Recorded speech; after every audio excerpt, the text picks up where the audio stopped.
What's up, you guys? 2K Bebo updates back. Today I'm going to be going over the new cards that came out for the Flash 9, as well as Opal Shaq. If you guys are new, please like, share, subscribe. I'm on the road to monetization. And check out my stock market video as well, posted on this channel. Make sure you vote on that if you want me to talk about it. And yeah, without further ado, let's get right to the video.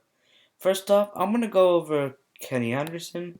I'm not even going to look at the stats and badges. He's a 6-foot point guard that probably doesn't have a good release. And, oh, yikes. No. He's a 6-foot point guard that probably doesn't have a good release, that can't dunk, that doesn't have a post fade, that can't defend, that has 81 strength. 100% not worth it. I don't care if he has 41 badges. I don't care. This card is not worth it. There's nothing to talk about right here. If you have this card, sell it. I don't care how much he's going for, just sell him. I don't care if he's your favorite card, just sell him. I hate Kenny Anderson. Do not buy him. Next up is Jim Jackson. I'm not a fan of this guy's release. I've used it on his other card. If this release is different, then I recommend getting it. And 97 shot 3, 85 strength, 85 driving dunk. This card seems nice. 41 badges. Yeah, I like this card. His badges look pretty good. Hall of Fame range, green machine. I don't know about his release, but if his release is good, then I think this is a cop because his badges are pretty good and I like his animation, but I just didn't like his release. So if his release got fixed, no, if his release got fixed, then yeah, I do recommend getting him. But if it didn't get fixed, then stay clear of him. And I think the other Jim Jacksons are really expensive, so yeah. Next up is Byron Russell. No, I'm not. He's not. He's a 6'8" shooting guard that can't dunk. What's the point of getting a 6'8" shooting guard that can't dunk? I don't know who would want to get this card. He has pretty slow, 89 strength, 86 ball handle. This guy looks like a 3D cone. Yeah, I think this is what you call a 3D cone. Yes, he has Hall of Fame handles for days. Yes, he has Hall of Fame quick first step. But this guy's a cone. He doesn't have much defensive badges, but this guy's a pure cone. And he's going to be a pretty good one for a budget. So if you want to get... Actually, this reminds me of like a Bill Russell on steroids. No, this reminds me of Bill Russell that could play the 2. So if you have Galaxy Opal Bill Russell, just buy this one, Byron Russell. Because he can play the 2 and he basically, I don't know if his release is going to be good or not. But yeah, I recommend getting Byron Russell over Bill Russell Opal. If you want to get him. If you don't want to get him, then stay clear if you like good releases. Next up is, so far, Byron Russell, if you have Bill Russell, downgrade to get him. Don't get Kenny Anderson, and only Jim Jackson if his release is changed. Next up is Anthony Edwards. He has an Opal, which is basically perfect stats. This one isn't that far off. I recommend, his block's pretty bad, but everything else is fine about this card. 37 badges. His release is really good. 6'5", so good length. Yeah, he might be a bit too short for the small forward, but I do recommend getting this guy because I like his release. His badges are pretty good. We got defensive shoot 2 guard. So if you have the Opal and you're not gonna lock in, then I recommend downgrading to get this one if you're only gonna run him at the 2. And his on-ball still tendency is 45, which is pretty good.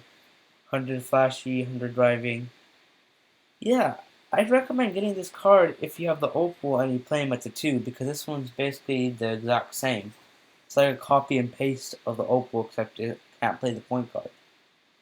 So, these pink diamonds, out of these pink diamonds, only Kenny Anderson's not worth it. It's not that bad. Next up, Jalen Brown. This card is going to be not good because he doesn't have a post game.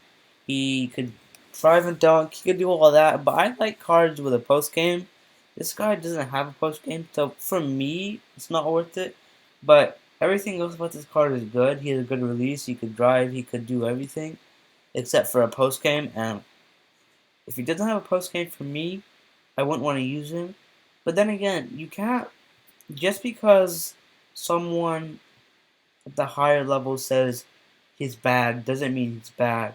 Like, you make your own opinion on each card because you may love a card that everyone hates, or you may love something that everyone hates. So, if you really do like Jalen Brown, then I recommend you buy him because he doesn't fit my play style, but he might fit yours.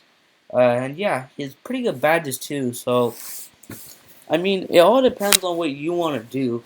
If you want a card that doesn't have a post game, then get this card because he does everything else besides the post game. But if you want a card like that's a god tier in the post, you can get Porzingis, which reminds me of Kristaps Porzingis. This card's a demigod. This is what I love to see right here. Post fade and hands and post moves, all plus 99. No, all plus 95, sorry. And all his stats are pretty much perfect. He has a really good release.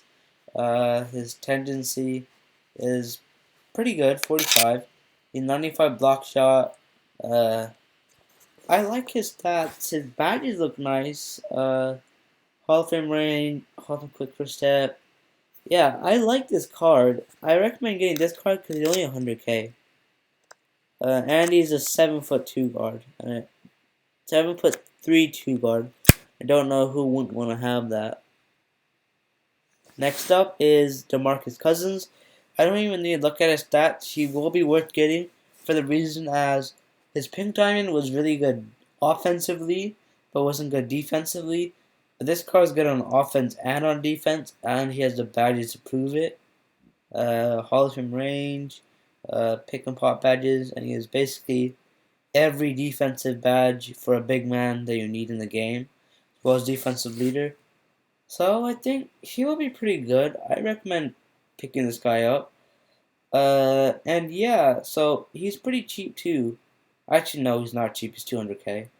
Um, if you have him, sell him. But if you have a lot of MT, I recommend getting him because he will be a good card for people that love his release. And his release isn't that bad.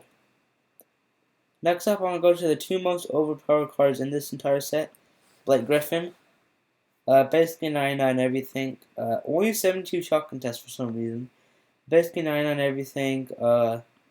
Basically everybody in the game. At this stage in the game, every player could shoot wide open. Every player could shoot contested. Every player could do everything in this game. So I personally recommend getting this guy because he's a demigod. He's going to be really expensive. And he has some of the best dunk animations in the game, as well as being a 6'10" point guard that can play small forward. So yeah, I recommend getting this guy because more than likely you're not even gonna the average my team player is not gonna have enough to afford him. So I'm gonna be completely honest. You will never be able to afford this card unless you snipe him. So I recommend getting him if you have the MT. But if you don't, then just stay clear because you're not gonna. Because it's like this is an end game. If you don't like the card you're playing with, then just don't play the game. Simple as that. Next up is the most over. Actually, no. The second most overpowered card in the game, Shaquille O'Neal, GOAT. I like Kareem better. The reason why Shaq's not the most overpowered in the game is because of his release. But otherwise, he's a demigod. 97 shot 3, 99 everything else. Basically, he's a GOAT card. Every single badge in the game besides... Every single Hall of Fame badge in the game. Except for Teardropper, Pump Fake Maestro, and these ones right here. Well, blinding reflexes. And he doesn't have steady. He has every single badge in the game. He can shoot wide open. He can shoot contested. This is endgame, you guys. All these cards are great, except for Kenny Anderson. And yeah, that wraps it up. Thank you guys for watching. Remember, please check out the stock market video on 2K B-ball updates. I do want to vote, and I want to see if you guys want to, make money. If you guys want to make money, then vote yes. If you don't, vote no. I'm not forcing you to vote for me to cover the stock market. I will cover it to the best of my abilities, and to the best of my abilities means I'll stay up till 5 in the morning just to do research. So if you guys want to make money, then check out the stock market video. And for the 2K video, this one right now, I recommend getting every single card possible in this set besides Kenny Anderson and Jim Jackson. Um, because first of all, they're all good. They could all shoot wide open. They could all do everything. Like, there's no point. That's it. Thank you guys for watching. Please like, share, subscribe. And yeah, have a good day. And again, vote in that stock market video.